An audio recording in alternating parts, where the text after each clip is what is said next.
Escorted by American and Dutch bombers, Princess Juliana of the Netherlands flies to inspect Dutch Guiana. The princess is the first member of the royal family to visit the Dutch colony in the New World.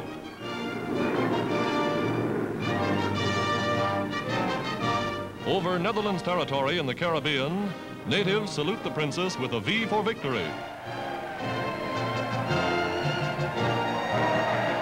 Riding by automobile to Paramaribo, capital of Dutch Guiana, the princess receives an enthusiastic reception.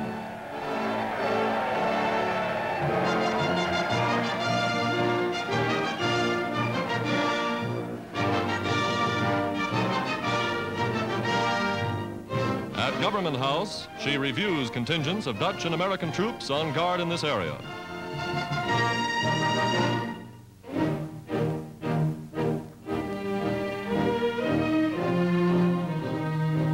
Units of women's auxiliaries parade for the princess.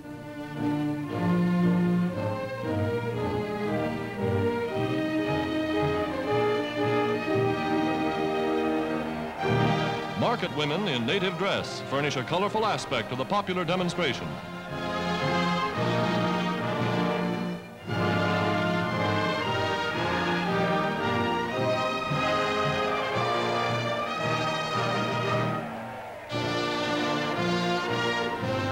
Everywhere Juliana goes, flowers are strewn in her path. It's a quaint custom of the country that the princess who walks upon a native bandana brings luck to herself and to the owner.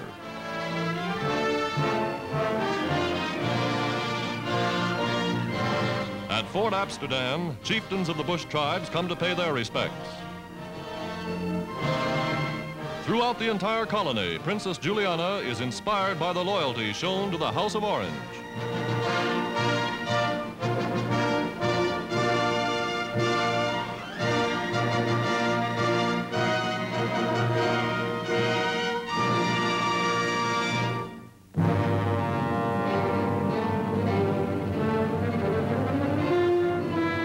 A volcano erupting in the middle of the Pacific Ocean is filmed by a marine cameraman on air patrol. The tiny island of Niuafoo almost blotted from view as rivers of red-hot lava send huge clouds of smoke billowing skyward.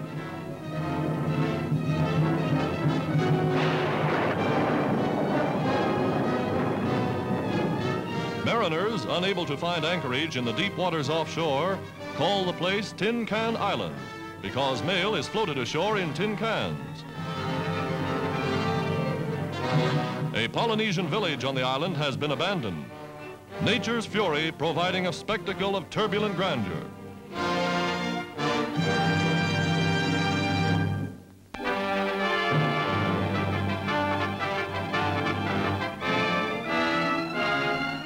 It's sheep roundup time in the far western state of Washington. Brought in from summer grazing lands, they're moved to new pastures for the winter. The trail takes them across Grand Coulee Dam.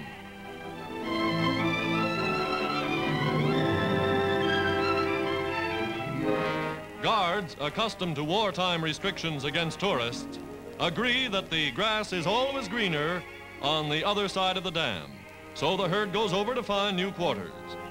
A picture of pastoral beauty filmed against one of the engineering wonders of the world.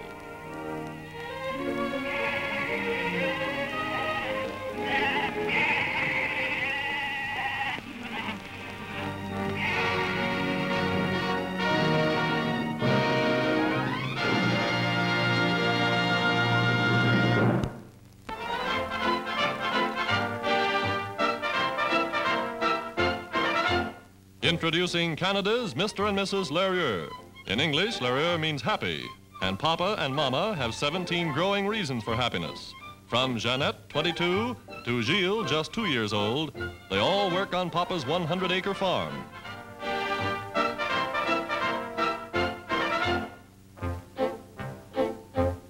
They harvest their own wheat and grow their own vegetables.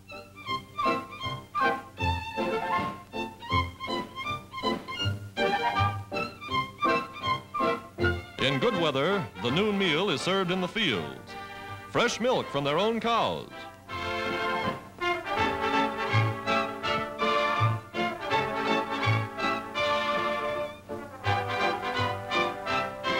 Surplus crops are sold to the local market for shipment to the armed forces. They spin and weave their own colorful Catalonia rugs. On wash day, true to French-Canadian tradition, the laundry is hung in the front yard, so neighbors will know the household is a cleanly one. Yes, everybody works on the Larrier Farm. Right now, little brother probably thinks he's doing more than his share.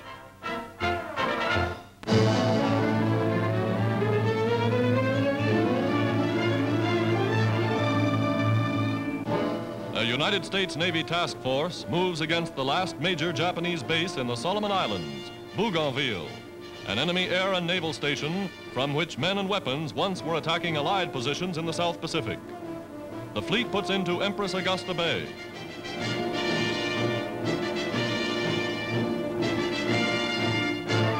Rear Admiral Wilkinson and Marine General Vandegrift, hero of Guadalcanal, direct the landing operations. Camouflaged Marines and Navy construction battalions prepare to go over the side.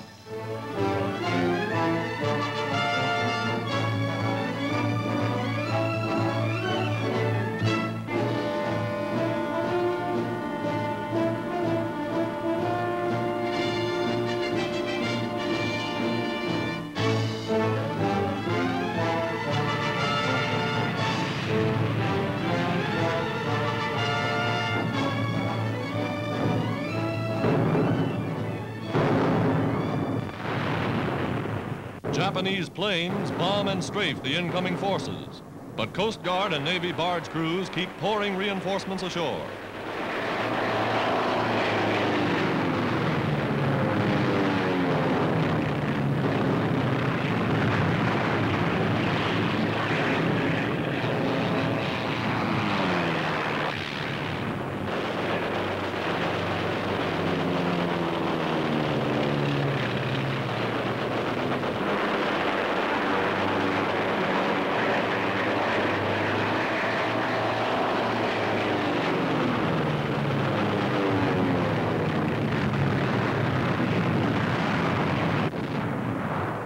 Warships pound enemy positions in the hills beyond the beach.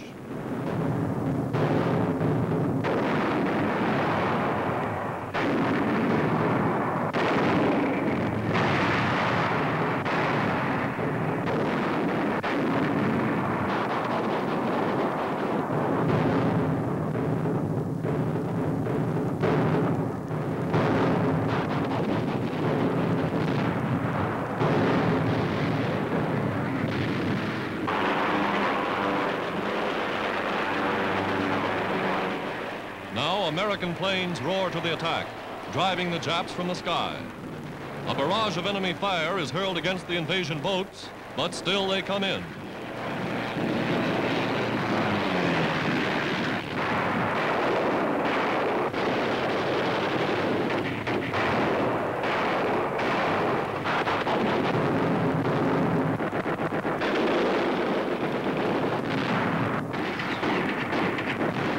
Wave after wave reaches the beach. Tough, jungle-dressed veterans of Guadalcanal and Tulagi, they establish a beachhead in the face of a Japanese force numbering more than 40,000 troops.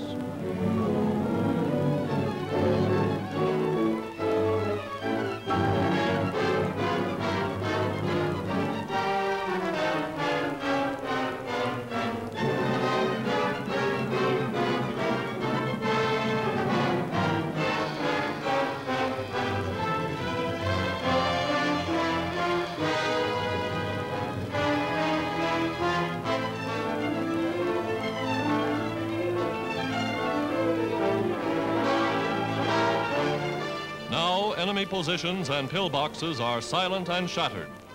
Enemy dead lie in slit trenches that have become their graves.